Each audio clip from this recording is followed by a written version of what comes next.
거기 할망구 오늘 장사 공짜로 해? 그 거친 한마디가 시장 한복판에 칼날처럼 날아와 박혔습니다. 왁자지껄하던 광진시장의 모든 소음이 거짓말처럼 그 순간 부숴버렸죠.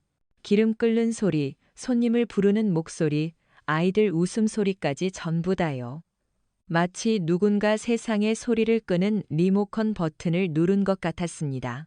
식당 문이 쾅 하고 열렸고 싸구려 향수 냄새와 함께 검은 양복을 입은 사내 셋이 모습을 드러냈어요.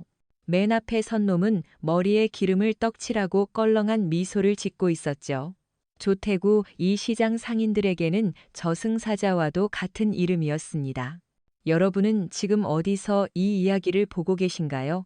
편안한 집 소파에서인지 아니면 퇴근길 만원 지하철 안에서인지 댓글로 알려주세요. 지금부터 여러분의 심장을 쫄깃하게 만들 이야기가 시작됩니다. 조태구가 이끄는 무리는 박할머니의 작은 국밥집으로 향했습니다. 올해 70이 넘으신 박할머니는 이 시장의 터줏대감이었어요. 남편을 일찍 여의고 홀로 국밥 한 그릇으로 자식들을 키워내신 분이었죠. 할머니의 국밥은 특별했습니다. 넉넉한 인심 덕에 주머니 사정이 어려운 학생들에게는 늘 곱빼기 같은 보통을 내어주셨거든요. 그런 할머니의 가게에 어둠의 그림자가 드리운 겁니다. 할머니, 귀가 먹었어? 우리가 지난달에 뭐라고 했지? 조태구가 카운터에 놓인 낡은 주판을 손가락으로 툭 치며 말했습니다. 그의 뒤에 있던 덩치 큰 부하가 손님상 하나를 발로 걷어찼어요. 쾅하는 소리와 함께 그릇이 바닥에 떨어져 산산조각 났습니다. 식사를 하던 손님 하나가 비명을 질렀고 다른 손님들은 고개를 푹 숙인 채 숨을 죽였죠. 아무도 나서지 못했습니다. 저들이 어떤 인간들인지 시장 사람들은 너무나 잘 알고 있었거든요. 조 사장, 약속한 날짜는 아직 며칠 남았잖소. 박 할머니가 떨리는 목소리로 말했습니다. 그녀의 주름진 손이 앞치마를 꽉 쥐고 있었어요. 약속? 조태구가 기가 막히다는 듯 웃었습니다. 할망구, 지금 나랑 약속을 논하는 거야? 이 시장에서 내 말이 곧 법이야. 보호비 2배로 올랐다고 전달 못 들었어? 요즘 경기가 어려워서 말이야. 우리도 먹고 살아야지. 그건 보호비가 아니었습니다. 명백한 갈취였죠. 하지만 힘없는 노인에게는 대항할 방법이 없었습니다. 조태구의 부하 하나가 뜨거운 국물이 담긴 뚝배기를 들어 올리더니 바닥에 그대로 내동댕이 쳤어요. 뜨거운 국물이 사방으로 튀었고 박 할머니는 움찔하며 뒤로 물러섰습니다. 바로 그때였습니다. 시장 구석 허름한 정육점에서 한 남자가 이 모든 광경을 지켜보고 있었습니다. 가게 이름은 마간의 정육점. 그의 이름은 마동석. 사람들은 그를 마 사장이라고 불렀죠. 190cm에 가까운 키, 터질 듯한 팔 근육. 웬만한 사람은 압도당할 거대한 덩치. 하지만 그는 그저 묵묵히 자신의 일을 하고 있었어요. 서걱 그는 뼈와 살을 가르는 칼을 숫돌에 갈고 있었습니다. 그의 눈빛은 차갑고 깊어서 속을 알 수 없었죠. 시장 상인들은 그를 그저 힘세고 과묵한 정육점 사장으로만 알고 있었습니다. 이사 온 지 6개월이 넘었지만 누구도 그와 깊은 대화를 나눠본 적이 없었거든요. 조태구의 시선이 마동석의 정육점으로 향했습니다. 어이, 저 돼지 좀 봐. 칼 가는 솜씨가 제법인데? 나중에 우리 조직 들어와서 돼지나 잡으라고 할까? 부하들이 낄낄거리며 웃었습니다. 마동석은 미동도 하지 않았어요. 그의 시선은 여전히 국밥집 안 공포에 질린 박할머니에게 고정되어 있었죠. 조태구는 다시 할머니에게로 고개를 돌렸습니다. 할망구, 돈 없으면 다른 걸로 내놔야지. 그의 눈이 가게 벽에 걸린 낡은 흑백 사진 한 장에 멈췄습니다. 군복을 입은 젊은 남자가 환하게 웃고 있는 사진. 박 할머니의 남편이었습니다. 6.25 전쟁에서 나라를 지키다 돌아가신 그녀의 첫사랑이자 마지막 사랑이었죠. 이 영감탱이가 당신 남편인가? 꽤나 촌스럽게 생겼네. 조태구가 사진 액자를 벽에서 거칠게 떼어냈습니다. 안 돼. 그것만은, 제발 그것만은 건드리지 말게. 박 할머니가 애원하며 그에게 다가가려 했지만 부하에게 밀려 넘어지고 말았어요. 조태구는 할머니의 절규를 즐기는 듯 사진을 이리저리 흔들었습니다. 이딴 고물이 뭐가 중요하다고, 돈도 안 되는 쓰레기잖아. 그는 사진을 반으로 찢으려는 듯 양손에 힘을 주기 시작했습니다. 박 할머니의 눈에서 절망의 눈물이 흘러내렸습니다. 시장 전체가 숨을 죽였습니다. 바로 그 순간이었어요. 쿵!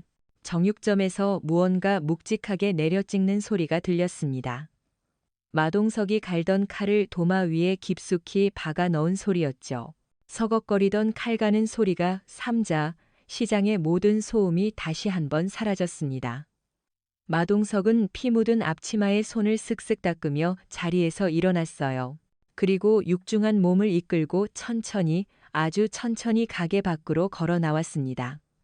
그의 발걸음 하나하나에 땅이 울리는 것 같았어요. 그의 얼굴에는 아무런 표정도 없었습니다.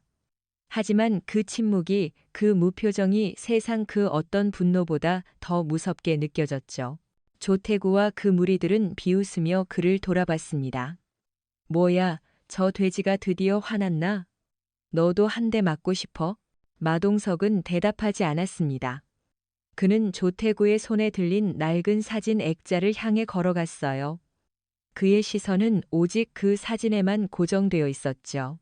조태구가 그의 앞에서 걸음을 멈춘 마동석을 보며 조롱하듯 말했습니다. 왜, 너도 저 할망구처럼 비명이라도 지르게? 마동석이 마침내 입을 열었습니다. 그의 목소리는 낮고 아주 깊게 울렸습니다. 여기서 비명 지를 사람 하나 추가되겠네. 지금부터 흥미진진한 이야기가 시작됩니다. 과연 이 거구의 정육점 사장님은 누구일까요? 이야기가 궁금하시다면 지금 바로 좋아요와 구독 버튼을 눌러주세요. 여러분의 응원이 다음 이야기를 만드는 가장 큰 힘이 됩니다. 마동석의 그 한마디가 광진시장에 얼어붙은 공기를 깨뜨렸습니다. 조태구와 그 무리들은 순간 말문이 막혔죠. 방금 자신들이 들은 말이 무슨 뜻인지 이해하는데 몇 초의 시간이 걸렸습니다.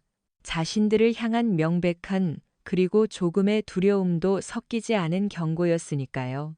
조태구의 얼굴이 비웃음으로 일그러졌습니다. 뭐, 이 돼지 새끼가 진짜 돌았나? 야, 내 놈이 지금 여기서 비명지를 첫 번째 타자가 되고 싶어서 안달이 났구나. 그가 손에 들고 있던 박할머니 남편의 사진 액자를 바닥에 내던지려던 바로 그 순간이었습니다. 마동석의 육중한 몸이 움직였습니다. 사람들의 눈에는 그저 한 걸음을 내디딘 것처럼 보였을지 모릅니다. 하지만 그 한 걸음은 공간을 압축하는 듯한 위압감을 동반했죠. 다음 순간 그의 거대한 손이 번개처럼 뻗어나가 조태구의 손목을 움켜쥐었습니다. 단순한 잡기가 아니었습니다. 마치 거대한 바이스 플라이어가 쇠파이프를 으스러뜨리듯 조태구의 손목뼈 마디마디에 정확한 압력이 가해졌습니다. 으악! 조태구의 입에서 비명이 터져 나왔습니다. 비웃음은 사라지고 고통으로 일그러진 표정만이 남았죠.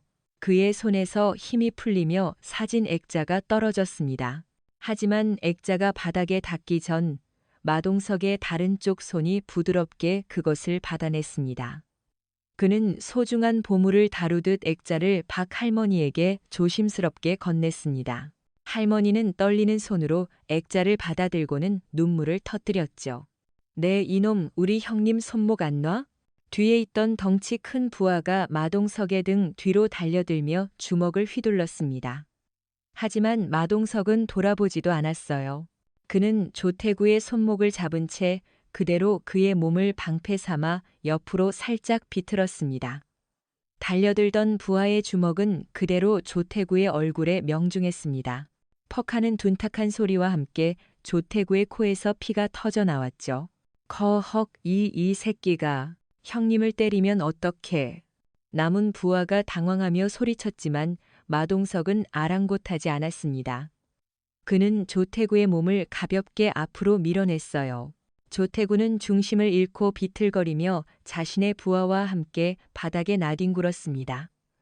마동석은 그제야 천천히 몸을 돌려 남은 한 놈을 바라봤습니다. 그 눈빛은 방금 전 정육점에서 고기를 손질하던 그 눈빛과 똑같았습니다. 상대를 인간이 아닌 그저 해체해야 할 고깃덩어리로 보는 듯한 차가운 눈이었죠. 남은 부하는 본능적인 공포에 사로잡혔습니다. 그는 뒷걸음질 치며 주변에 있던 플라스틱 의자를 집어들었어요. 오지 마. 더우면 이걸로 내 놈 대가리를. 말이 채 끝나기도 전에 마동석이 다시 움직였습니다. 그는 바닥에 나뒹굴던 뚝배기 그릇 하나를 발끝으로 가볍게 툭 찼어요. 뚝배기는 포물선을 그리며 날아가 정확히 남자의 손목을 강타했습니다. 쨍그랑 뚝배기가 깨지는 소리와 함께 남자의 손에서 의자가 떨어졌습니다. 그는 손목을 부여잡고 바닥에 주저앉았죠. 단 10초, 10초도 채 걸리지 않았습니다. 시장의 무법자였던 조태구 일당 3명이 모두 바닥에 쓰러져 신음하고 있었어요. 시장 사람들은 입을 벌린 채 이 광경을 멍하니 바라봤습니다. 마치 잘 짜인 액션 영화의 한 장면 같았지만 이건 명백한 현실이었죠. 그 거구의 정육점 사장이 평소 과묵하기만 하던 그 남자가 괴물 같은 힘과 기술로 순식간에 상황을 정리해버린 겁니다. 마동석은 쓰러진 조태구에게 다가갔습니다. 일어나. 그의 목소리에는 어떤 감정도 실려 있지 않았습니다. 조태구는 코피를 흘리며 비틀거리며 일어섰어요. 그의 눈에는 아까의 오만함 대신 공포심이 가득했습니다. 어지른 거 전부 치워. 그리고 할머니께 사과드려. 뭐라고? 내가 한 말 2번 하게 만들지 마. 마동석이 한 걸음 더 다가서자 조태구는 화들짝 놀라며 고개를 끄덕였습니다. 그는 비굴하게 변해버린 목소리로 부하들에게 소리쳤죠. 뭐해 이 새끼들아, 빨리 안 치워?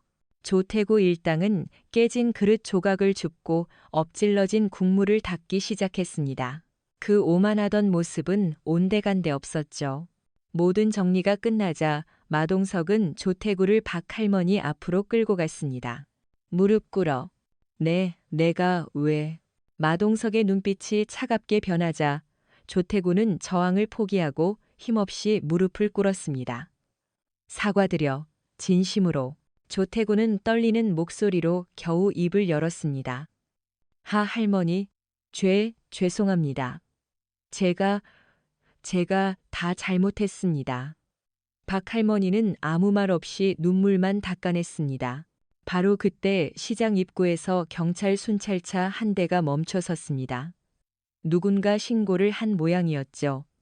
젊은 경찰관 한 명이 차에서 내렸습니다. 그의 이름표에는 김민준 순경이라고 적혀 있었어요.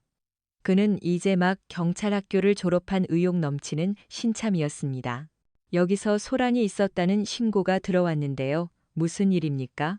김민준 순경의 눈에 들어온 광경은 기묘했습니다. 검은 양복을 입은 남자 셋이 90도로 허리를 숙여 한 노인에게 사과하고 있었고 그 옆에는 산처럼 거대한 남자가 팔짱을 낀 채 그들을 지켜보고 있었죠. 시장 사람들은 아무 일도 없었다는 듯 딴청을 피우고 있었습니다. 아무 일도 아닙니다. 그냥 저희끼리 작은 오해가 있었습니다. 조태구가 황급히 일어나 경찰관에게 변명했습니다. 김민준 순경은 의심스러운 눈초리로 마동석을 바라봤습니다. 선생님은 누구신데? 마동석은 그를 쳐다보지도 않고 자신의 정육점으로 돌아갔습니다. 그리고는 피 묻은 앞치마를 두르고 다시 도마 위에 놓인 고기를 손질하기 시작했죠. 서걱서걱. 칼질 소리만이 시장에 울려 퍼졌습니다. 마치 방금 전의 소동은 한여름 밤의 꿈이었던 것처럼요. 김민준 순경은 이 기묘한 상황 속에서 그 거구의 정육점 사장이 단순한 인물이 아니라는 것을 직감했습니다. 그의 등 뒤에서 느껴지는 위압감은 평범한 시장 상인의 것이 아니었으니까요.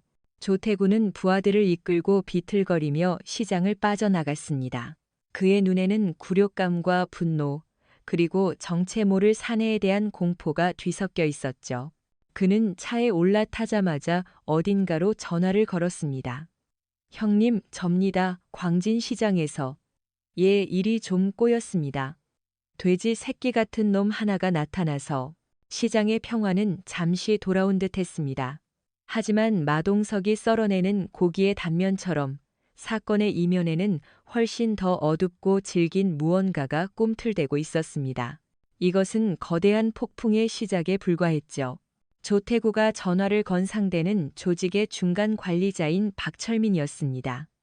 미친개라는 별명으로 더 유명한 그는 잔인하고 교활하기로 소문난 인물이었죠. 수화기 너머로 들려오는 조태구의 굴욕적인 보고에 박철민의 미간이 깊게 패였습니다.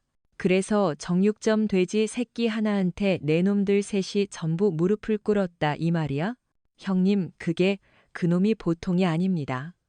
무슨 기술을 쓰는데 눈 깜짝할 사이에. 닥쳐, 이 쓸모없는 새끼야. 박철민이 전화를 끊어버렸습니다. 그는 의자에 깊숙이 몸을 기댄 채 담배에 불을 붙였죠. 연기가 그의 얼굴 주위를 맴돌았지만 그의 차가운 눈빛은 조금도 흔들리지 않았습니다. 광진시장. 그곳은 조직의 중요한 수입원 중 하나였습니다.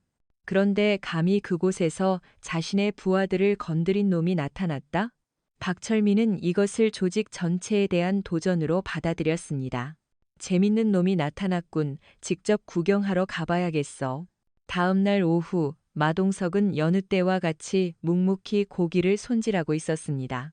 시장은 어제의 소동이 언제 있었냐는 듯 다시 활기를 되찾았죠.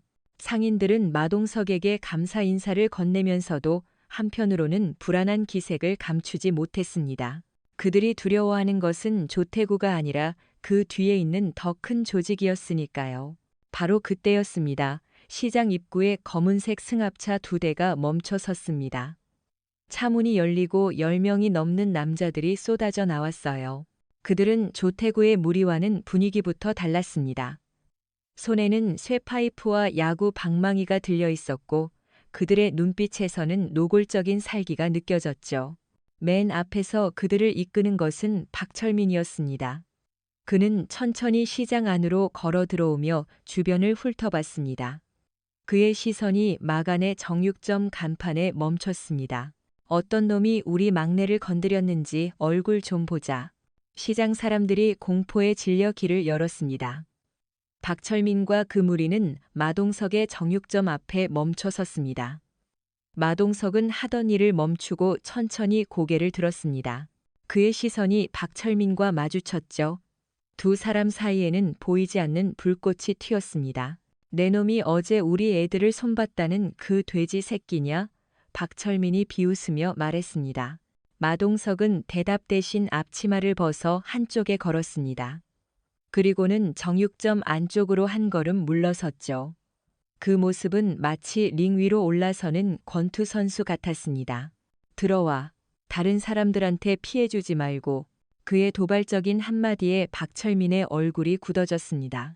하, 이 새끼가 진짜 겁대가리를 상실했구나. 좋다. 오늘 내 놈 정육점을 도살장으로 만들어주마. 전부 들어가. 박철민의 명령에 부하들이 쇠 파이프를 들고 정육점 안으로 쏟아져 들어왔습니다.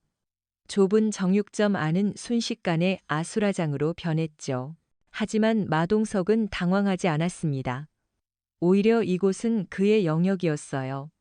그는 자신에게 가장 익숙한 공간에서 싸움을 시작했습니다.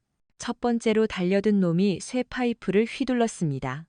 마동석은 몸을 살짝 숙여 피하며 옆에 있던 거대한 돼지 반마리를 그놈에게 그대로 밀어버렸습니다.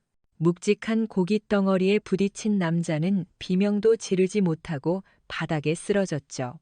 이걸 무기 삼아? 다른 놈이 야구 방망이를 들고 그의 옆구리를 노렸습니다. 마동석은 진열대에 걸려있던 날카로운 갈고리 하나를 잡아챘습니다. 챙! 갈고리가 야구 방망이를 막아내며 불꽃을 튀겼습니다. 그는 그대로 갈고리를 비틀어 남자의 손에서 방망이를 떨어뜨리게 한 후 팔꿈치로 그의 명치를 가격했습니다. 좁은 공간은 그에게 불리한 조건이 아니었습니다. 오히려 그의 힘과 기술을 극대화하는 무대였죠.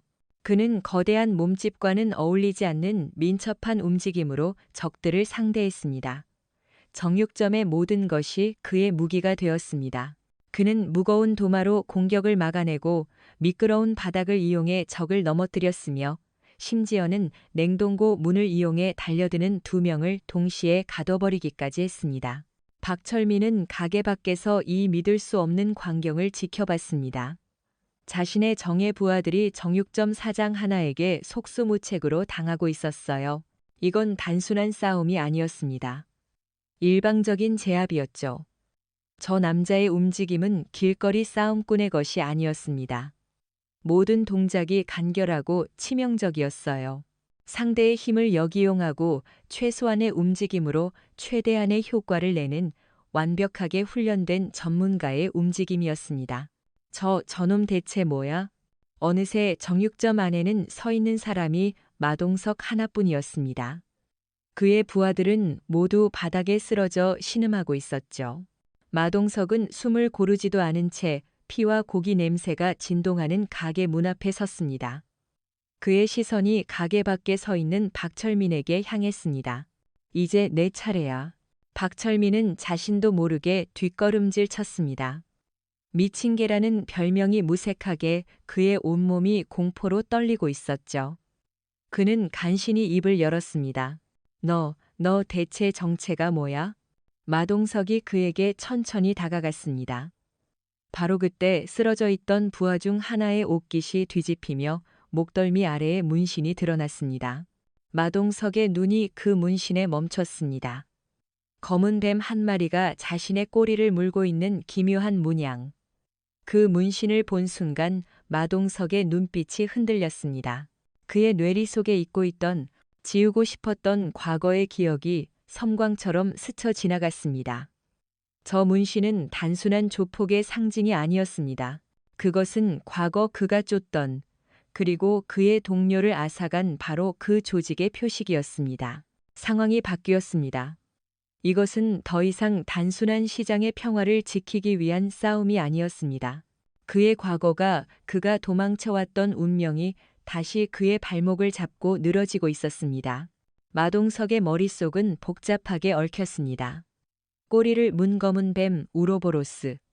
그것은 국제 마약 조직 블랙맘바의 하부 조직원들에게 새겨지는 표식이었습니다. 3년 전 NIS의 비밀 작전 중에 마주쳤던 바로 그 문신이었죠. 당시 작전은 처참한 실패로 끝났고 그는 눈앞에서 가장 아끼던 후배이자 파트너였던 서지훈을 잃었습니다. 그날 이후 그는 모든 것을 등지고 강민철이라는 과거를 지운 채 마동석으로 살아왔습니다. 그런데 이 작은 시장 바닥에서 다시 그 악몽과 마주하게 된 것입니다. 그의 눈빛이 흔들리는 것을 본 박철민은 본능적으로 기회를 포착했습니다. 그는 주머니에서 작은 접이식 칼을 꺼내 들고 마동석에게 달려들었죠. 틈을 보였겠다, 이 돼지 새끼. 하지만 그것은 박철민의 착각이었습니다. 마동석의 흔들림은 혼란이 아닌 과거의 분노가 현재의 결의로 바뀌는 과정이었습니다. 그는 날아오는 칼날을 맨손으로 잡아챘습니다. 칼날이 그의 손바닥을 파고들며 피가 흘러내렸지만 그는 고통을 느끼지 못하는 듯 보였죠. 오히려 그의 소나귀 힘이 칼을 휘게 만들었습니다. 어떻게? 마동석은 칼을 빼앗아 던져버리고 박철민의 멱살을 잡아 올렸습니다. 그의 발이 허공에 대롱대롱 매달렸죠. 그 문신 어디서 새겼지? 너희들 블랙맘바와 무슨 관계야? 박철민은 숨이 막혀 컥컥거리면서도 경악을 금치 못했습니다.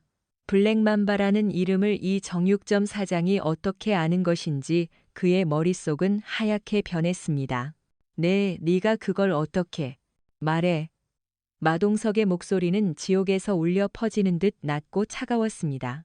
결국 박철민과 그의 무리는 두 번째 굴욕을 맛보고 경찰에 넘겨졌습니다. 이번에는 신참 김민준 순경이 아닌 관할서의 베테랑 형사인 최 반장이 직접 출동했죠. 최 반장은 마동석을 의심스러운 눈초리로 바라봤지만 정당방위와 시장 상인들의 일관된 증언 앞에 별다른 조치를 취할 수는 없었습니다. 그날 밤 마동석은 정육점 문을 닫고 깊은 생각에 잠겼습니다. 그는 더 이상 마동석으로만 머물 수 없다는 것을 깨달았죠. 그는 낡은 스마트폰을 꺼내 먼지 쌓인 연락처 목록에서 단 하나의 번호를 찾아냈습니다. 00. NIS 시절 그의 파트너이자 천재 해커였던 이지아의 코드명이었습니다. 나다.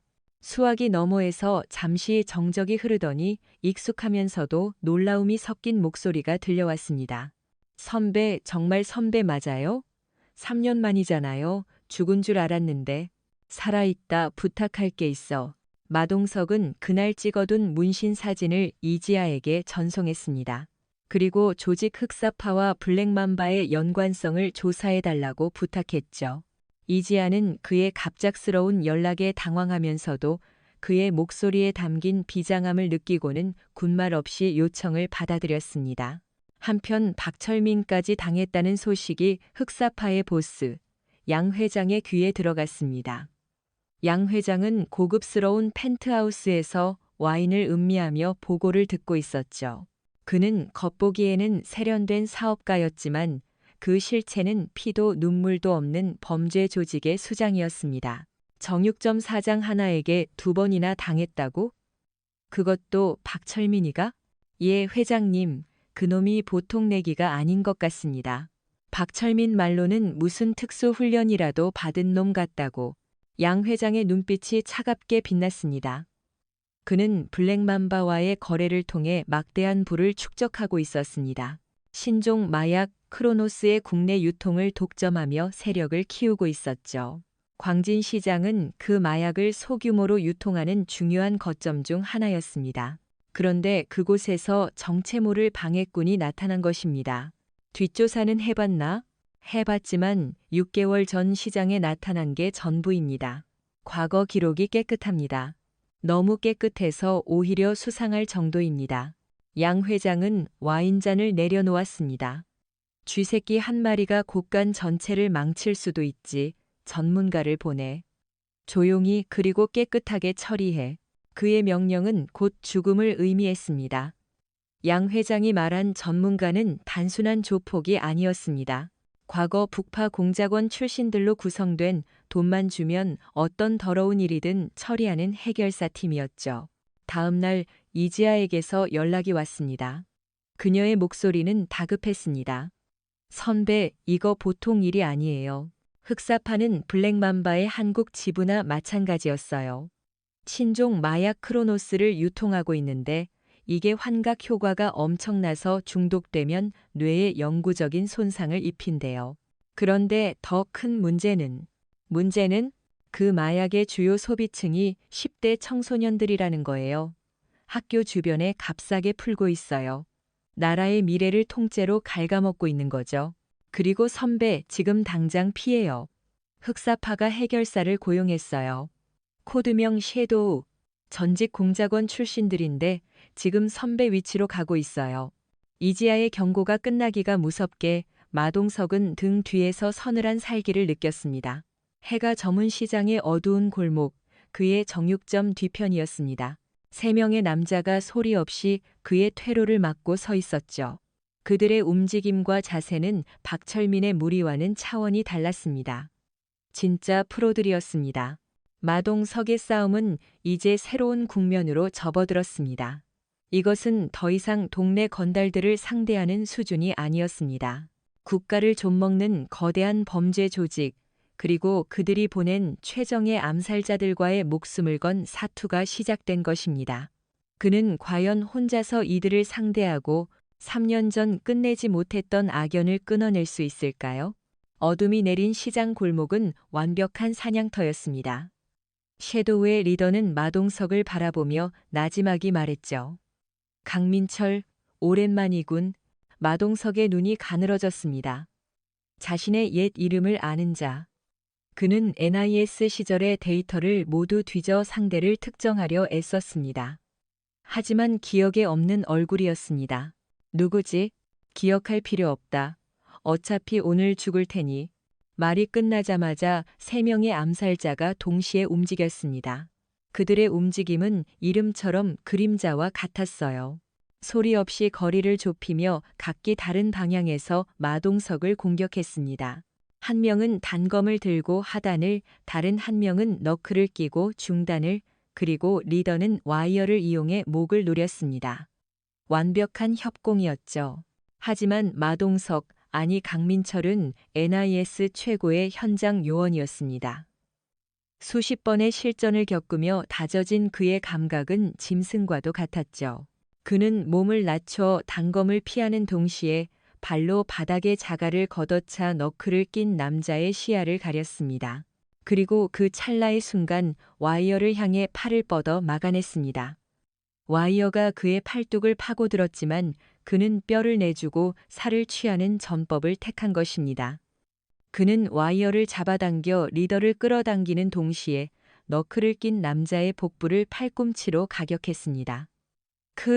짧은 신음과 함께 남자가 쓰러졌습니다. 이 모든 것이 단 몇 초 만에 일어났습니다. 하지만 상대는 프로였습니다. 리더는 와이어를 놓으며 뒤로 물러섰고 단검을 든 남자는 끈질기게 그의 다리를 노렸습니다. 마동석은 깊은 상처를 입었지만 그의 투지는 더욱 불타올랐습니다. 치열한 격투가 이어지는 동안 그의 머릿속에는 3년 전 그날의 기억이 파편처럼 떠올랐습니다.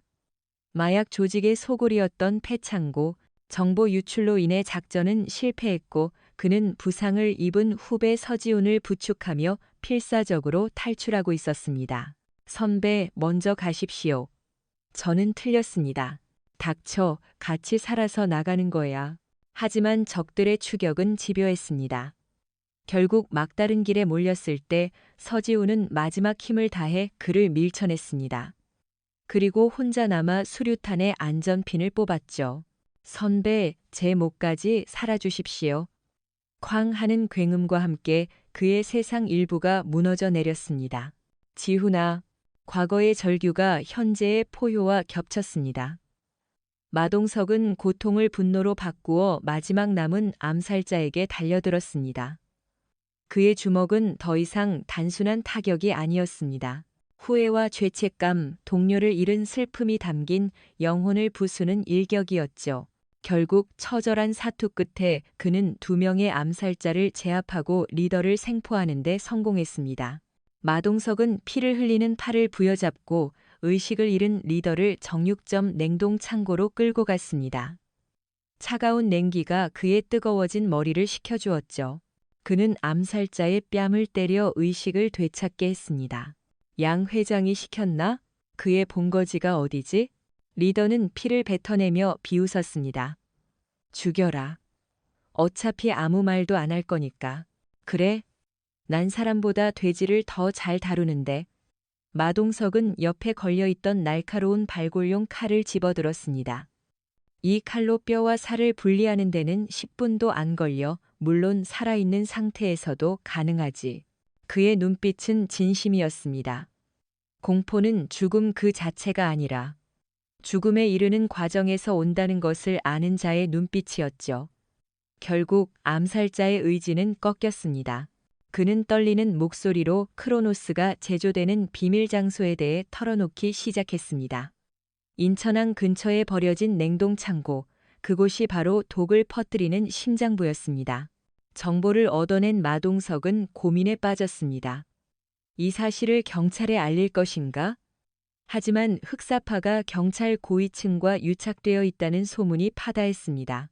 3년 전 작전 실패도 내부 정보 유출 때문이었죠. 그는 누구도 믿을 수 없었습니다.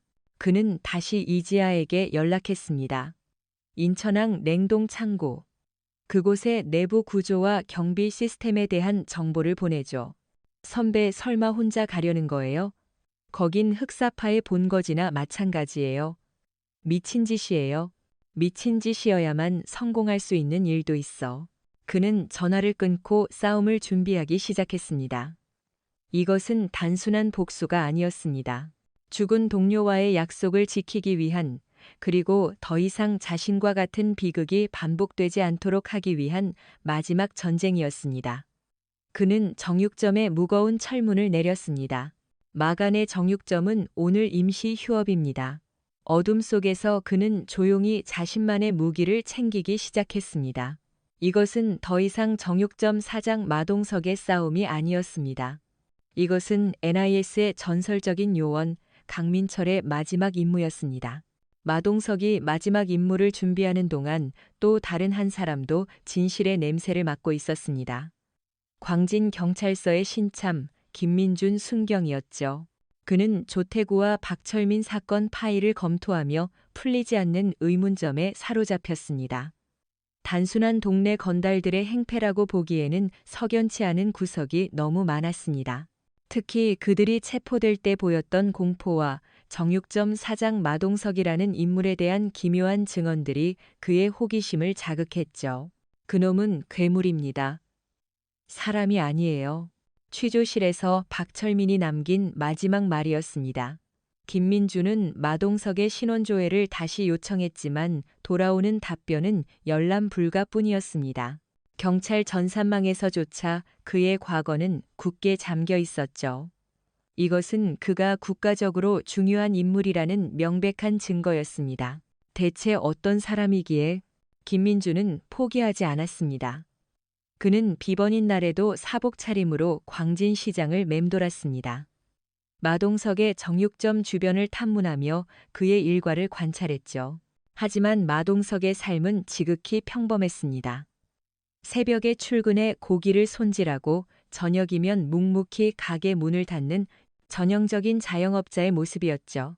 너무 평범해서 오히려 위화감이 느껴질 정도였습니다.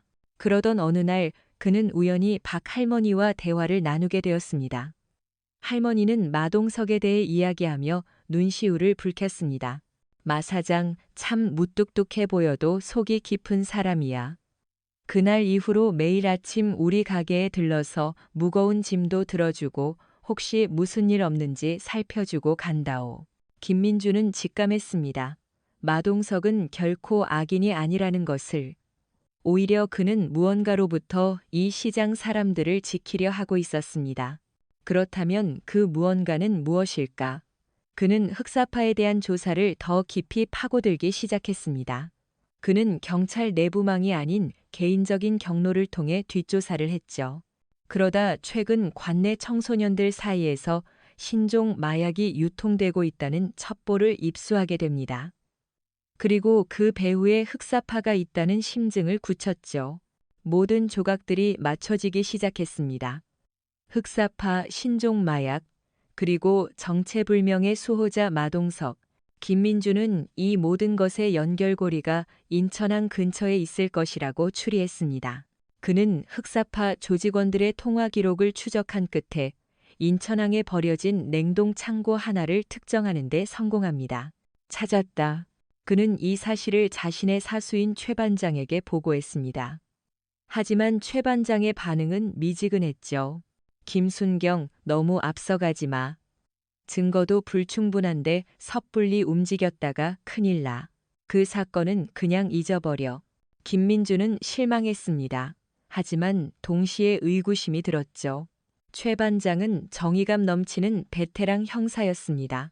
그런데 왜 이 사건에 대해서만은 이렇게 소극적인 태도를 보이는 것일까? 그는 무언가 잘못되고 있다는 것을 느꼈습니다. 결국 그는 혼자서라도 행동하기로 결심했습니다. 조직에 보고하지 않고 개인적으로 그 냉동 창고를 조사해 보기로 한 것입니다. 그것이 경찰로서의 자신의 사명이라고 믿었기 때문이죠. 같은 시각 마동석은 모든 준비를 마쳤습니다. 이지아가 보내온 냉동 창고의 설계도와 경비 시스템 정보를 완벽하게 숙지했죠. 그는 방탄 기능이 있는 두꺼운 가죽 조끼를 입고 직접 개조한 특수 장비들을 챙겼습니다. 정육점에서 쓰던 날카로운 칼 여러 자루, 강력한 테이저건, 그리고 소음을 줄인 특수 제작 산탄총까지. 그는 마치 과거 NIS 요원 시절로 돌아간 듯 했습니다. 그의 계획은 단순 명료했습니다. 정면 돌파. 적의 심장부로 곧장 파고들어 마약 제조 시설을 파괴하고 책임자인 양 회장을 끌어내는 것. 그는 이것이 혼자서 거대한 조직을 무너뜨릴 수 있는 유일한 방법이라고 판단했습니다. 지훈아, 보고 있냐? 형이 이제 내 원수를 갚으러 간다. 그는 낡은 픽업 트럭에 시동을 걸었습니다. 엔진이 으르렁거리며 어둠 속으로 나아갔죠. 그의 목적지는 인천항의 냉동 창고. 그곳에서 그는 자신의 과거와 그리고 이 나라를 좀먹는 악의 근원과 마주해야 했습니다. 한편 김민준 순경 역시 자신의 낡은 소형차를 몰아 인천항으로 향하고 있었습니다. 그의 손에는 권총 한 자루와 수갑, 그리고 젊은 경찰관의 뜨거운 열정만이 들려 있었죠. 두 명의 남자가 각기 다른 이유와 방법으로 같은 목적지를 향하고 있었습니다. 한 명은 과거의 악연을 끊기 위해, 다른 한 명은 현재의 정의를 지키기 위해. 그들은 서로의 존재를 알지 못한 채 거대한 음모의 중심부로 빨려 들어가고 있었습니다. 그들이 마주할 운명은 무엇일지, 그리고 과연 그들은 어둠의 심장부에서 살아남을 수 있을까요? 인천항의 냉동 창고 주변은 죽음과도 같은 정적으로 가득했습니다. 바닷바람에 섞인 비릿한 소금기와 녹슨 쇠 냄새만이 코를 찔렀죠. 김민준 순경은 차를 멀리 세워두고 창고 주변으로 조심스럽게 접근했습니다. 그의 손에는 권총이 들려 있었지만 심장은 미친 듯이 뛰고 있었어요. 경찰 학교에서 배운 대로 은엄패를 하며 창고 벽에 붙었을 때였습니다. 거기 누구야? 갑자기 창고 옥상에서 탐조등이 켜지며 그의 위치를 정확히 비췄습니다.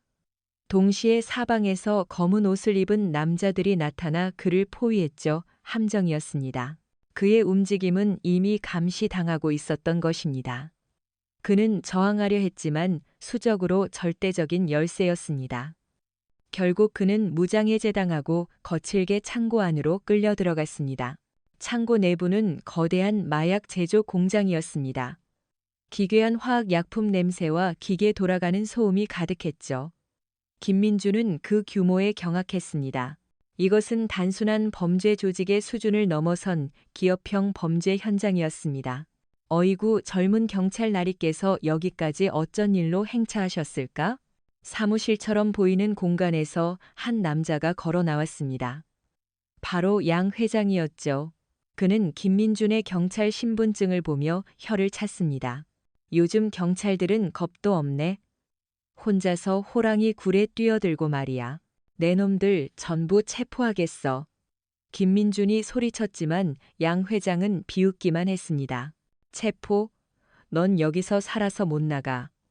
이 순진한 친구를 저기 냉동실에 잠시 모셔둬. 머리 좀 식히게. 김민주는 영하 20도의 거대한 냉동고에 갇히고 말았습니다. 시간이 지날수록 체온은 급격히 떨어졌고 의식은 점점 희미해져 갔습니다. 바로 그때 창고의 반대편에서 마동석이 움직이기 시작했습니다. 그는 이 모든 상황을 어둠 속에서 지켜보고 있었죠. 젊은 경찰의 등장은 예상 밖이었지만 오히려 기회가 될 수도 있었습니다. 적들의 시선이 그에게 쏠린 틈을 타 그는 그림자처럼 내부로 침투했습니다. 그의 첫 번째 목표는 전력 차단이었습니다. 그는 이지아가 보내준 설계도를 따라 주 전력실로 향했습니다. 경비 2명을 소리 없이 제압한 그는 주 전원 스위치를 내렸습니다. 쿵 하는 소리와 함께 창고 전체가 암흑과 정적에 휩싸였습니다. 비상 전력이 켜지기까지는 약 30초, 그에게는 충분한 시간이었습니다. 어둠 속에서 비명과 혼란이 터져 나왔습니다. 마동석은 그 혼란을 틈타 마약 제조 시설의 핵심부로 향했습니다. 그는 보이는 모든 장비를 부수고 화학약품 탱크의 밸브를 열어젖혔습니다.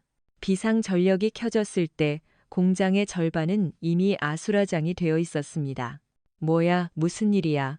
양 회장이 소리쳤고 조직원들은 어둠 속의 침입자를 찾아 헤맸습니다. 마동석은 그들의 눈을 피해 움직이며 한 명씩 차례로 쓰러뜨렸습니다. 그의 다음 목표는 냉동고에 갇힌 젊은 경찰을 구출하는 것이었죠. 그는 냉동고의 잠금 장치를 단숨에 부수고 문을 열었습니다. 정신 차려. 그는 거의 얼어 죽기 직전이었던 김민준을 끌어냈습니다. 김민준은 희미한 의식 속에서 자신을 구해준 거대한 남자를 보고 경악했습니다. 마 사장님? 지금은 얘기할 시간 없어. 살고 싶으면 움직여. 두 사람은 예기치 못한 동맹이 되었습니다. 마동석은 앞장서서 길을 열었고 김민주는 비틀거리면서도 그를 엄호했습니다. 한 명은 전장의 살인 병기였고 다른 한 명은 경찰 학교의 엘리트였습니다. 스타일은 달랐지만 그들의 목표는 같았죠. 수많은 조직원들을 뚫고 그들은 마침내 양 회장이 있는 사무실에 도달했습니다. 양 회장은 이미 도망갈 준비를 하고 있었죠. 그의 손에는 중요한 데이터가 담긴 노트북이 들려 있었습니다. 내 놈이었구나, 강민철. 양 회장은 마동석의 옛 이름을 부르며 비웃었습니다. 3년 전에도 내 놈 때문에 일을 그르칠 뻔했는데 또 나타났군. 양현수. 내 놈이야말로 아직도 이 바닥에 있었나. 두 사람 사이에는 과거의 악연이 흐르고 있었습니다. 3년 전 작전 실패의 배후에 양 회장이 있었던 것입니다. 오늘은 끝을 보자. 마동석과 양 회장의 마지막 대결이 시작되려는 순간 창고 밖에서 수많은 경찰차의 사이렌 소리가 울려 퍼졌습니다. 양 회장의 얼굴이 일그러졌죠. 내 놈이 경찰을, 아니, 내가 불렀다. 김민준이 말했습니다. 그는 냉동고에 갇히기 전 자신의 스마트워치를 이용해 동기에게 위치와 함께 비상 메시지를 보내두었던 것입니다. 궁지에 몰린 양 회장은 마지막 발악을 했습니다. 그는 사무실의 비밀 통로를 통해 탈출을 시도했죠. 마동석과 김민주는 그의 뒤를 쫓았습니다. 하지만 그들이 마주한 것은 거대한 함정이었습니다. 그들이 비밀 통로로 들어서자 철문이 닫히며 폭발음이 울려 퍼졌습니다. 창고 전체가 무너져 내리기 시작했습니다. 무너져 내리는 창고 속에서 마동석은 본능적으로 김민준을 감싸 안았습니다. 거대한 콘크리트 파편들이 그들의 주변으로 비오듯 쏟아졌죠. 마동석의 등과 어깨가 찢겨 나갔지만 그는 신음소리 한 번 내지 않았습니다. 모든 것이 잠잠해졌을 때 두 사람은 먼지와 어둠 속에서 간신히 몸을 일으켰습니다. 괜찮나?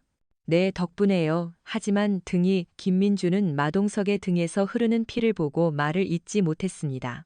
이 정도는 상처도 아니야. 양 회장은 놓쳤지만 증거는 확보했다.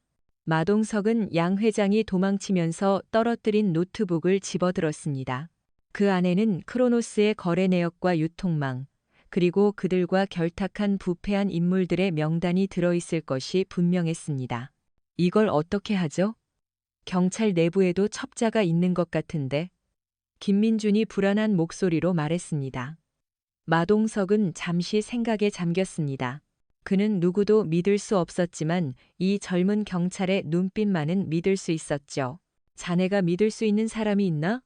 경찰 내부에 단 한 명이라도. 김민주는 망설임 없이 대답했습니다. 최 반장님입니다. 제 사수이시자 제가 가장 존경하는 분입니다. 그분이라면 분명. 좋아, 그 사람에게 가자. 두 사람은 무너진 창고의 잔해를 뚫고 밖으로 나왔습니다. 밖은 이미 수십 명의 경찰과 소방대원들로 가득했죠. 김민주는 동료들에게 둘러싸여 환호를 받았지만 그의 시선은 부상당한 몸을 이끌고 어둠 속으로 사라지는 마동석에게 향해 있었습니다. 다음 날 김민주는 최 반장의 사무실을 찾았습니다.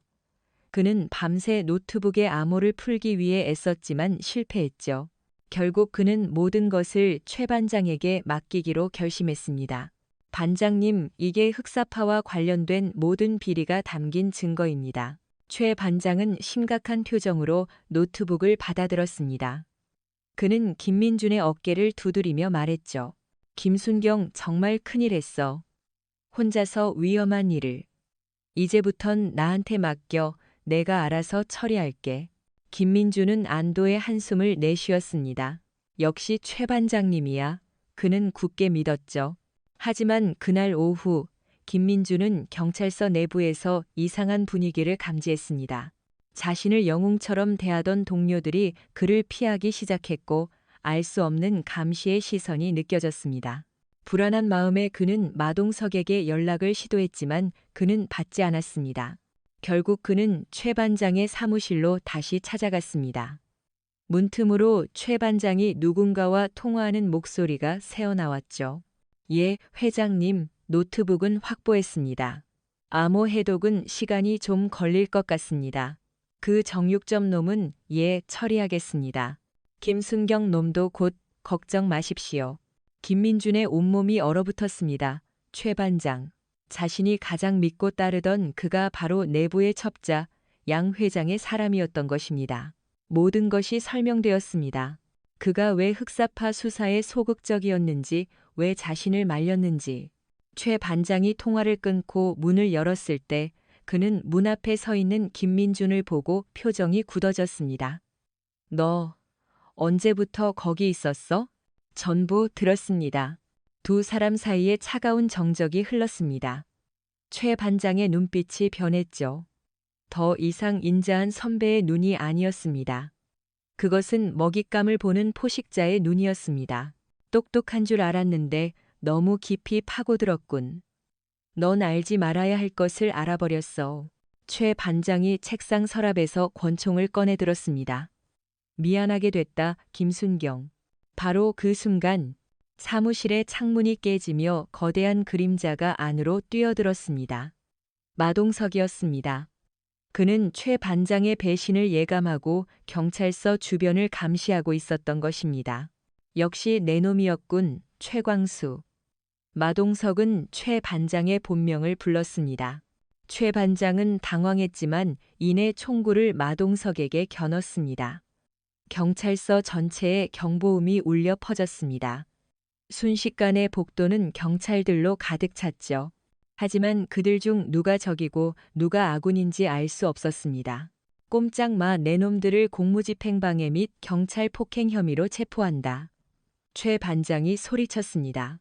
이제 마동석과 김민준은 거대한 조직뿐만 아니라 부패한 공권력과도 싸워야 하는 절체절명의 위기에 빠졌습니다. 그들은 과연 이 배신의 소굴에서 무사히 빠져나갈 수 있을까요? 경찰서 복도는 순식간에 전쟁터로 변했습니다. 최 반장의 고함과 함께 그의 수하에 있던 부패한 경찰들이 마동석과 김민준을 향해 몰려들었죠. 하지만 김민준은 더 이상 어리숙한 신참이 아니었습니다. 배신감에 휩싸인 그의 눈에는 분노와 결의가 이글거리고 있었습니다. 사장님, 왼쪽은 제가 맡겠습니다. 다치지나 마. 두 사람은 등을 맞대고 싸우기 시작했습니다. 마동석은 육중한 몸으로 달려드는 경찰들을 쓰러뜨렸고 김민준은 경찰 학교에서 배운 유도 기술로 그들을 제압했습니다. 하지만 상대는 너무 많았고 이곳은 그들의 안방이었습니다. 이쪽입니다. 김민준이 소리쳤습니다. 그는 경찰서의 내부 구조를 이용해 증거물 보관실로 향했습니다. 그곳은 벽이 두꺼워 외부의 공격을 막아낼 수 있었죠.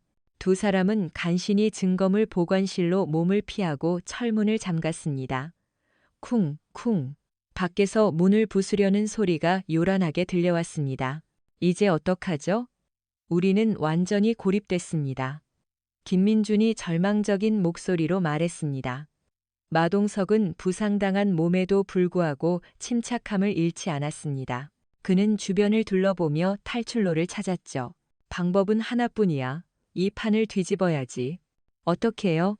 양 회장을 직접 잡는 거야. 뱀의 머리를 자르면 몸통은 알아서 무너지게 되어 있어. 마동석은 증거물 보관실에 있던 압수품 중에서 낡은 무전기 하나를 찾아냈습니다. 그리고는 이지아에게 연락해 경찰 내부망에 접속해달라고 부탁했죠. 그는 최 반장과 양 회장의 통화 내용을 역추적하여 그들의 다음 접선 장소를 알아내려 했습니다. 밖에서는 문을 부수려는 시도가 계속되었습니다. 시간이 얼마 없었죠. 바로 그때 무전기에서 이지아의 목소리가 들려왔습니다. 찾았어요, 선배. 오늘 밤 11시 강남의 한 건설 중인 타워 꼭대기 펜트하우스에서 만나요. 노트북을 거래하기로 했어요. 좋아. 이제 여기서 나가야겠군. 마동석은 증거물 보관실의 환풍구를 발견했습니다. 그는 환풍구 덮개를 뜯어내고 김민준에게 먼저 올라가라고 말했죠. 두 사람은 좁은 환풍구를 통해 필사적으로 탈출하기 시작했습니다. 그들이 빠져나간 직후 증거물 보관실의 문이 부서지며 경찰들이 들이닥쳤습니다. 그날 밤 도시는 화려한 불빛으로 빛나고 있었지만 그 이면에서는 어둠의 거래가 준비되고 있었습니다. 마천루의 꼭대기 아직 완공되지 않은 펜트하우스에서 양 회장은 최 반장을 기다리고 있었죠. 그의 곁에는 최정예 경호원들이 도열해 있었습니다. 그가 와인잔을 기울이고 있을 때 펜트하우스의 문이 열렸습니다. 하지만 들어온 것은 최 반장이 아니었습니다. 피와 먼지로 얼룩진 마동석과 김민준이었죠. 오랜만이군, 강민철. 여기까지 올 줄은 몰랐는데. 양 회장은 놀라지 않았습니다. 오히려 이 상황을 즐기는 듯 보였죠. 양현수, 오늘이 내놈 제삿날이다. 제사, 하하하. 여전히 자신감이 넘치는군. 좋다. 3년 전의 빚, 오늘 여기서 깨끗하게 청산해주지. 양 회장이 손짓하자 경호원들이 일제히 두 사람에게 달려들었습니다. 김민주는 권총을 들고 그들을 상대했고 마동석은 오직 양 회장만을 향해 돌진했습니다. 이것이 바로 최후의 결전이었습니다. 마동석과 양 회장의 싸움은 인간의 한계를 넘어선 듯 보였습니다. 양 회장 역시 특수부대 출신으로 마동석과 대등하게 싸울 수 있는 몇 안 되는 인물이었습니다. 두 괴물의 주먹이 부딪힐 때마다 펜트하우스의 유리창이 울렸습니다. 한편 김민주는 경호원들을 상대하며 필사적으로 시간을 벌었습니다. 그는 탈출하기 전 경찰 내에서 유일하게 믿을 수 있는 감찰팀의 선배에게 모든 진실을 담은 메시지를 보내두었던 것입니다. 그의 임무는 지원군이 도착할 때까지 버티는 것이었죠. 치열한 싸움 끝에 마동석은 마침내 양 회장을 쓰러뜨렸습니다. 그는 부러진 팔을 부여잡고 신음하는 양 회장의 멱살을 잡았습니다. 지훈이에게 사죄해라. 바로 그 순간 옥상으로 통하는 문이 열리며 중무장한 경찰 특공대가 들이닥쳤습니다. 김민준의 메시지를 받은 감찰팀이 움직인 것입니다. 이어서 최 반장을 비롯한 부패 경찰들도 현장에서 모두 체포되었습니다. 모든 것이 끝났습니다. 마동석은 비틀거리며 펜트하우스의 난간으로 다가갔습니다. 그는 서울의 야경을 내려다보며 깊은 숨을 내쉬었죠. 길고 길었던 악연이 그리고 자신을 떼참매던 과거의 굴레가 마침내 끝나는 순간이었습니다. 양 회장과 흑사파 조직 그리고 최 반장을 비롯한 부패 경찰들이 모두 체포되면서 대한민국을 떠들썩하게 했던 크로노스 마약 스캔들은 막을 내렸습니다. 언론은 연일 이 사건을 대서특필했고 사건 해결의 주역인 김민준 순경은 일약 국민경찰로 떠올랐죠. 하지만 그 누구도 그 뒤에 있었던 진짜 영웅 마동석의 존재는 알지 못했습니다. 그의 모든 활약은 NIS의 최고 기밀로 분류되어 영원히 봉인되었습니다. 사건이 마무리된 후 마동석은 다시 광진시장의 평범한 정육점 사장으로 돌아왔습니다. 그의 가게는 여전히 고기 냄새와 사람 사는 냄새로 가득했죠.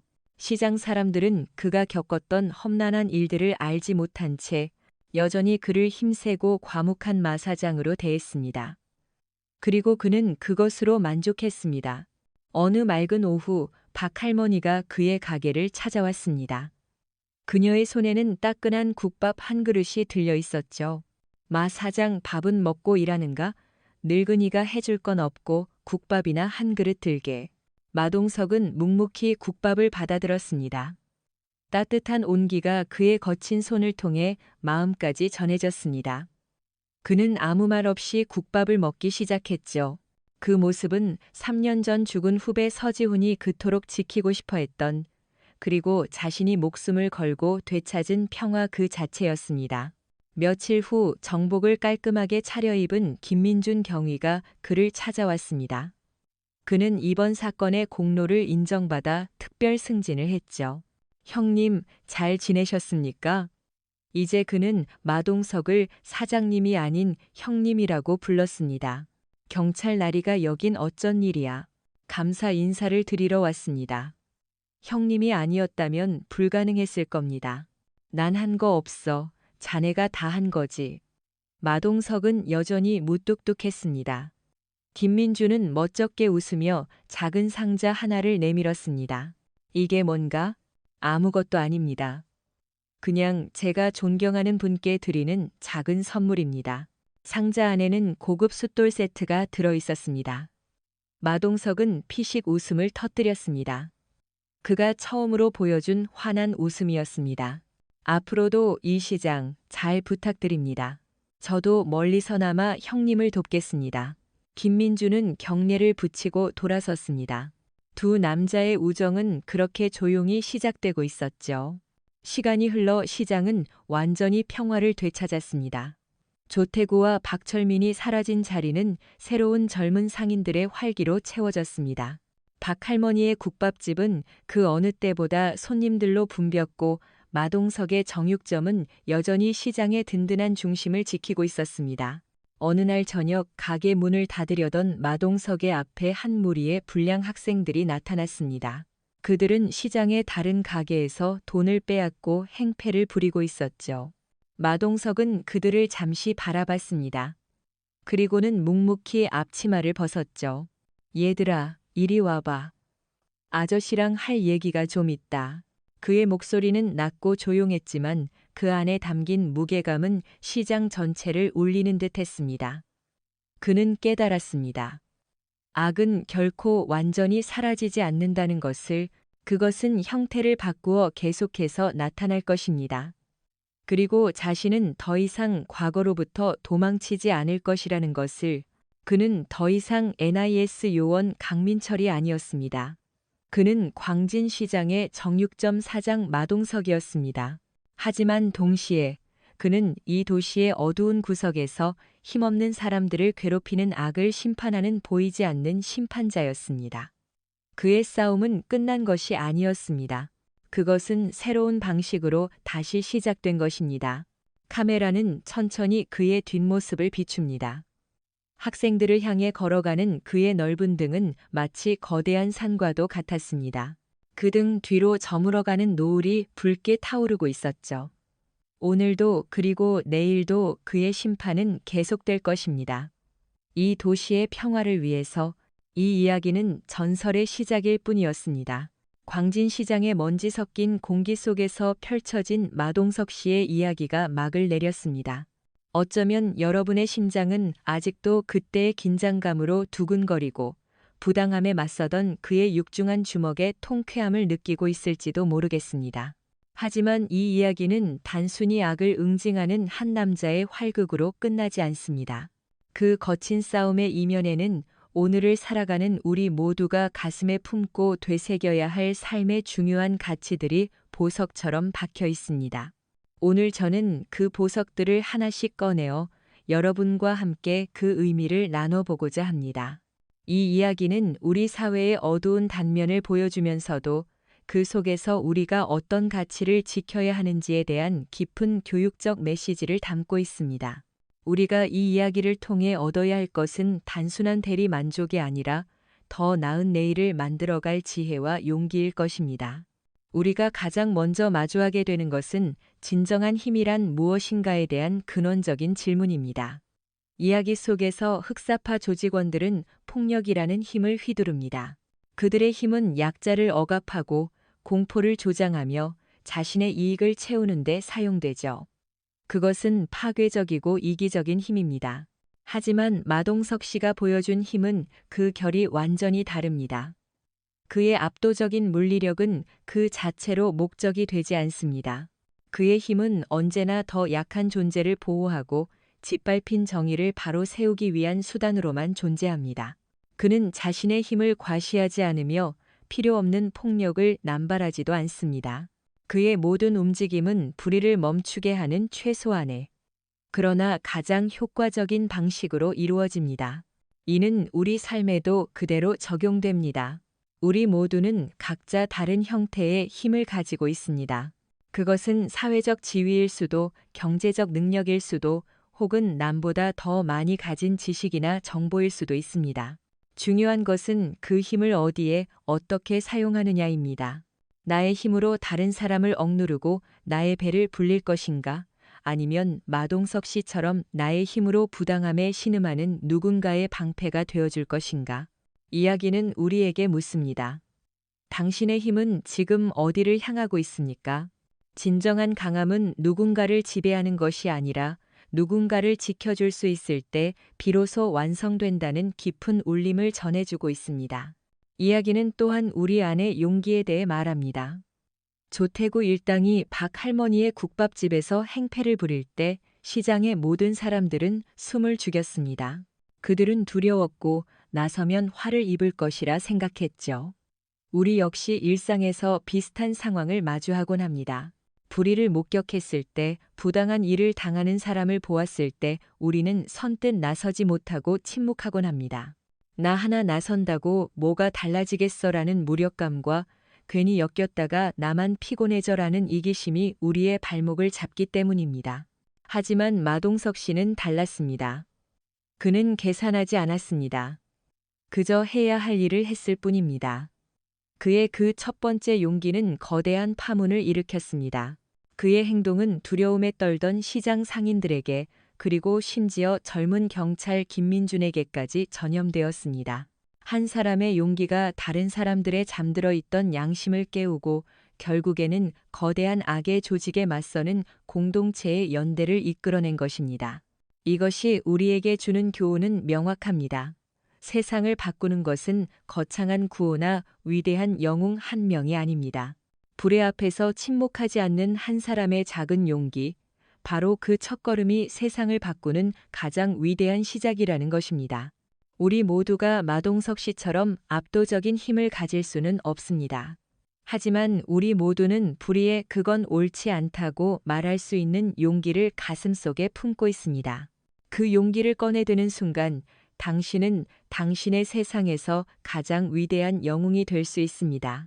이 이야기는 또한 과거라는 묵직한 주제를 다룹니다. 마동석 씨는 NIS 요원 강민철로서의 비극적인 과거를 등지고 도망치듯 살아왔습니다. 동료를 잃은 죄책감과 트라우마는 그를 고립시켰죠. 하지만 과거는 결코 사라지지 않았습니다.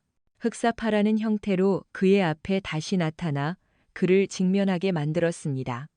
그는 더 이상 도망치지 않고 자신의 과거와 정면으로 맞서 싸우기로 결심합니다.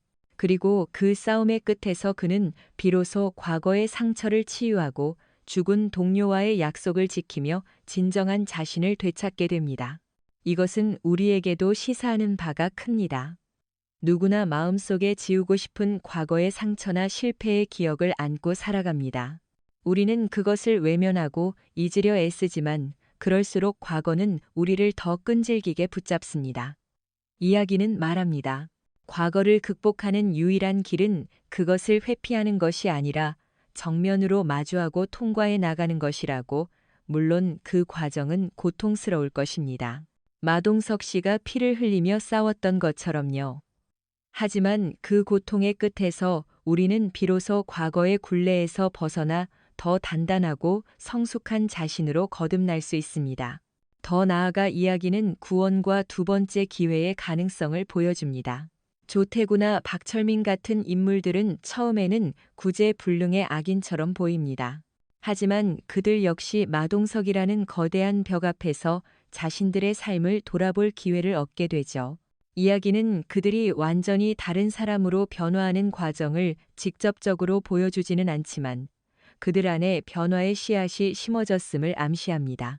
이것은 악인이라고 낙인 찍힌 사람에게도 변화의 가능성은 열려 있다는 희망의 메시지입니다. 사람은 변할 수 있습니다. 중요한 것은 그들이 자신의 잘못을 깨닫고 새로운 삶을 선택할 수 있도록 이끌어주는 사회적 역할과 관심입니다. 무조건적인 처벌과 비난이 아니라 마동석 씨가 보여준 것처럼 압도적인 정의의 힘과 함께 다시 일어설 수 있는 기회를 주는 것.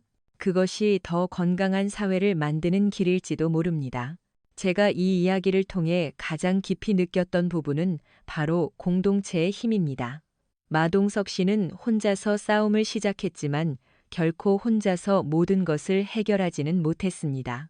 그의 곁에는 보이지 않는 곳에서 돕는 해커 친구 이지아가 있었고 서툴지만 정의감 넘치는 경찰 김민준이 함께했으며 결국에는 두려움을 이겨내고 그를 지지해준 시장 상인들이 있었습니다.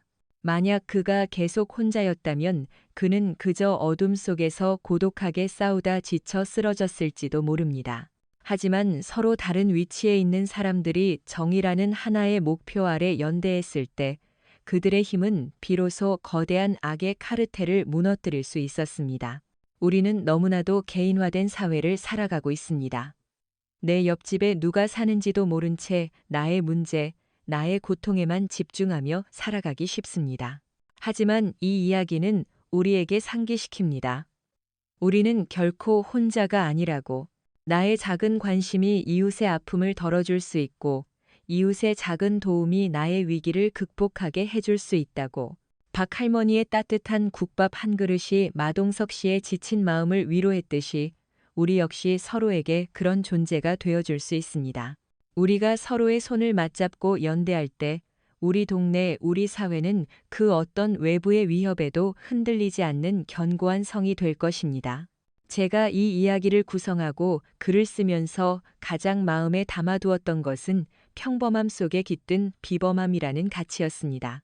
우리는 종종 영웅을 아주 특별하고 우리와는 다른 세상에 사는 존재로 생각하곤 합니다. 하지만 저는 우리 주변의 지극히 평범한 사람들 속에 숨겨진 영웅의 모습을 그리고 싶었습니다. 마동석 씨는 거대한 힘을 가졌지만 그가 진정으로 원했던 것은 그저 시장 한 구석에서 묵묵히 자신의 일을 하며 평범하게 살아가는 것이었죠. 그의 영웅적인 행동은 특별해지고 싶어서가 아니라 자신의 소중한 일상을 지키고 싶었기 때문에 시작된 것입니다. 저는 이것이 우리 모두의 이야기라고 생각합니다. 우리 각자는 자신의 삶이라는 소중한 터전을 지키기 위해 매일 보이지 않는 곳에서 고군분투하고 있으니까요. 어쩌면 당신이 아침마다 10,000원 지하철을 견디며 출근하는 것, 밤늦게까지 가족을 위해 일하는 것, 아이에게 따뜻한 밥을 차려주는 그 모든 평범한 행위들이 바로 당신의 세상을 지키는 영웅적인 행동일지 모릅니다. 저는 마동석 씨의 캐릭터를 통해 영웅은 만들어지는 것이 아니라 발견되는 것이라는 메시지를 전하고 싶었습니다. 그의 과거 트라우마는 그를 약하게 만들 수도 있었지만 오히려 그의 힘이 왜 사용되어야 하는지에 대한 깊은 고뇌를 안겨주었죠. 그는 완벽한 초인이 아니라 상처받고 아파하면서도 옳은 길을 선택하려는 한 인간이었습니다. 저는 그의 그런 인간적인 모습에 깊은 연민과 존경을 느꼈습니다. 이 이야기를 통해 제가 궁극적으로 말하고 싶었던 것은 우리 모두가 각자의 자리에서 작은 마동석이 될 수 있다는 희망이었습니다. 우리에게는 세상을 뒤엎을 힘은 없을지라도 내 주변의 부당함에 눈감지 않고 도움이 필요한 이웃에게 손 내밀어줄 작은 용기는 분명히 존재합니다. 그 작은 용기들이 모이고 모일 때 세상은 조금 더 따뜻하고 정의로운 곳으로 변해갈 것이라 굳게 믿습니다. 이 이야기가 여러분의 마음에 오랫동안 남아 삶의 중요한 순간에 용기를 주는 작은 불씨가 되기를 진심으로 바랍니다. 우리는 생각보다 훨씬 강한 존재들이니까요. 결국 마동석 씨의 이야기는 우리에게 하나의 질문을 던지며 마무리됩니다. 당신은 어떤 세상을 살고 싶은가? 그리고 그 세상을 위해 무엇을 할 것인가? 우리는 더 이상 방관자로 머물러서는 안 됩니다. 한 사람의 용기가 세상을 바꿀 수 있음을 보았고 공동체의 연대가 얼마나 위대한 힘을 발휘하는지 확인했습니다. 이제 우리의 차례입니다. 거창할 필요는 없습니다. 넘어진 사람을 일으켜주고 공경에 처한 이웃의 이야기에 귀 기울여주는 작은 실천부터 시작하는 것입니다. 그 작은 행동 하나하나가 모여 우리 사회를 더 안전하고 따뜻하게 만드는 벽돌이 될 것입니다. 오늘 이야기가 여러분의 마음에 깊은 울림과 따뜻한 용기를 주었기를 바랍니다. 당신의 삶 속에서 마주하는 크고 작은 싸움에서 언제나 지혜롭게 그리고 용기 있게 승리하시기를 응원하겠습니다. 여러분의 삶에도 마동석 씨와 같은 든든한 이웃이 있나요? 혹은 당신이 누군가에게 그런 존재가 되어준 경험이 있다면 댓글로 여러분의 이야기를 들려주세요. 여러분의 이야기가 또 다른 누군가에게 큰 힘이 될 것입니다. 오늘 이야기가 마음에 드셨다면 구독과 좋아요, 그리고 알림 설정으로 저희 채널에 힘을 보태주세요. 더 좋은 이야기로 다시 찾아뵙겠습니다.